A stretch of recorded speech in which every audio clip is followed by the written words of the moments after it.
ஏழை எளிய மக்களுக்கு மலிவு விலையில் உணவு வழங்குவதற்காக புரட்சித் தலைவி மாண்புமிகு அம்மா அவர்களால் தொடங்கப்பட்ட அம்மா உணவகங்கள் தற்போதைய விளம்பர திமுக ஆட்சியில் பராமரிப்பு இன்றி காணப்படுவதாக குற்றச்சாட்டு எழுந்துள்ளது.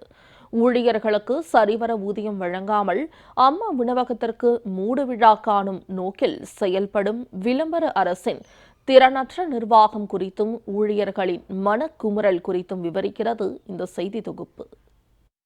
இந்தியாவிலேயே முதல் முறையாக மலிவு விலையில் உணவு வழங்கும் அம்மா உணவக திட்டம் கடந்த 2013ஆம் ஆண்டு பிப்ரவரி 19ஆம் தேதி புரட்சித் தலைவி மாண்புமிகு அம்மா ஆட்சி காலத்தில் தமிழகத்தில் தொடங்கப்பட்டது.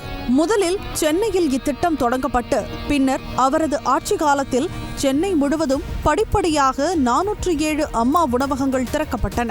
மாநிலம் முழுவதும் பிற மாநகராட்சி பகுதிகளில் 108, நகராட்சிகளில் 139, ஊரக பகுதிகளில் 4 என மொத்தம் 658 அம்மா உணவகங்களை அப்போதைய முதலமைச்சர் புரட்சித் தலைவி மாண்புமிகு அம்மா தொடங்கி வைத்தார்.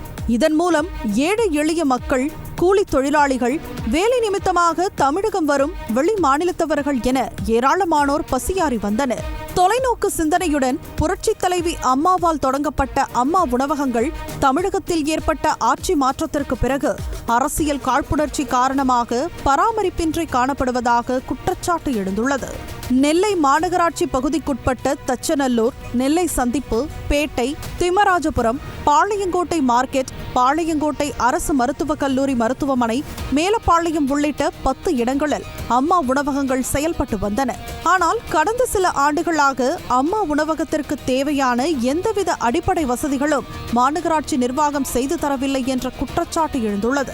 பாளையங்கோட்டை மார்க்கெட் பகுதியில் உள்ள அம்மா உணவகத்தில் சுமார் 9 மாதங்களுக்கு மேலாக கிரைண்டர் பழுதாகியுள்ள நிலையில் மாநகராட்சி நிர்வாகத்திடம் புகார் அளித்தும் இதுவரை எந்தவித நடவடிக்கையும் எடுக்கப்படவில்லை என்ற குற்றச்சாட்டை ஊழியர்கள் முன்வைக்கின்றனர். ஃபேன் ஓட மாட்டேங்க. அதுக்கப்புறம் எங்களுக்கு கிரைண்டர் ரிப்பேர்னால எங்களுக்கு 1 மாதத்துக்கு மேலே ஆகுது. 12 வருஷம் ஆகி அதே கிரைண்டர் தான். நாங்களும் எவ்வளவா 25,000 ரூபாய் செலவழித்து வேலை அரைச்சும் எங்களுக்கு திருப்பி ரொம்ப பெரிய அளவில் கிரைண்டர் ரிப்பேர்னால அடுத்த அம்மா வந்ததுக்கு ஒரு பொம்பளையில் ஆட்டோவில் ஏற்றி கொண்டு போய் அரைச்சிட்டு வரோம். அங்கேயும் பிரச்சனையாக தான் இருக்குது. அங்கேயும் நாங்கள் ரிப்பேர் ஆனால் எங்களுக்கு யார் பார்த்து தரேன்னு சொல்கிறாங்க. அம்மா உணவகத்திற்கு முன்பாக நிறுத்தப்படும் மினி லாரிகளுக்கு பின்புறத்தில் பொதுமக்கள் சிறுநீர் கழிப்பதால் அம்மா உணவகத்திற்கு உள்ளே துர்நாற்றம் வீசுகிறது. மேலும் கடந்த 1 மாதமாக அம்மா உணவக ஊழியர்களுக்கு ஊதியம் வழங்கப்படவில்லை என ஊழியர்கள் கண்ணீர் மல்க தெரிவிக்கின்றனர். இதனால் பொங்கல் பண்டிகையை கூட கொண்டாட முடியாத சூழ்நிலை உருவானதாக வேதனை தெரிவிக்கின்றனர் ஊழியர்கள். ஒரு மாதிரி யூரின் சுமல் அடிக்கலாம், யாரும் வர மாட்டேங்காங்க. நாங்க சாப்பிட ரொம்ப நாத்தடிக்கி, நீங்க எப்படிமா வேலை செய்யறீங்க? பொம்பளைங்க தானே நீங்க வேலை பாக்குறீங்க, இந்த நாத்திரத்துல எப்படி நாங்க சாப்பிட்டு போகணும் கேக்குறாங்க சார். ரொம்ப குடிச்சிட்டு ரொம்ப பேசுறாங்க. ஊதியம் வழங்கப்படாதது குறித்து மாநகராட்சி தனி அதிகாரியிடம் புகார் தெரிவித்தால் அதற்கு ஊதியம் வழங்க முடியாது, வேண்டுமானால் அம்மா உணவகத்தை மூடிவிட்டு செல்லுங்கள் என அலட்சியமாக பதிலளிப்பதாக அம்மா உணவக ஊழியர்கள் மனக்குமுறலை வெளிப்படுத்தினர்.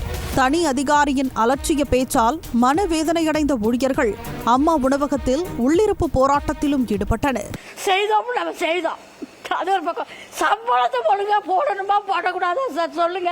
இவ்வளோ இடைஞ்சில்லை, நாங்கள் வேலை பார்த்துக்கிட்டு இருக்கோம். இதை போடணுமா போட வேண்டாமா? இதை கேட்டதுக்கு சம்பளம் போட முடியாது அப்படின்னா என்ன அர்த்தம் சார்? அம்மா உணவகத்திற்கு வரும் ஏழை எளிய மக்கள் உணவின்றி தவிக்கக்கூடாது என்ற நல்ல எண்ணத்தில் ஊழியர்களே தங்கள் கை காசை போட்டு உணவு தயாரித்து வந்ததாகவும், இனி தங்களால் முடியாது என்பதால் மதிய உணவை சமைக்காமல் வெட்டி வைத்த காய்கறிகளுடன் உள்ளிருப்பு போராட்டத்தில் ஈடுபட்டதாகவும் ஊழியர்கள் தெரிவித்தனர். தங்களுக்கு தேவையான அடிப்படை வசதிகளை வழங்கி முறையாக ஊதியம் வழங்கி அம்மா உணவக ஊழியர்களின் வாழ்வாதாரத்தை காப்பாற்றிட வேண்டும் என அம்மா உணவக ஊழியர்கள் கோரிக்கை விடுத்துள்ளனர்.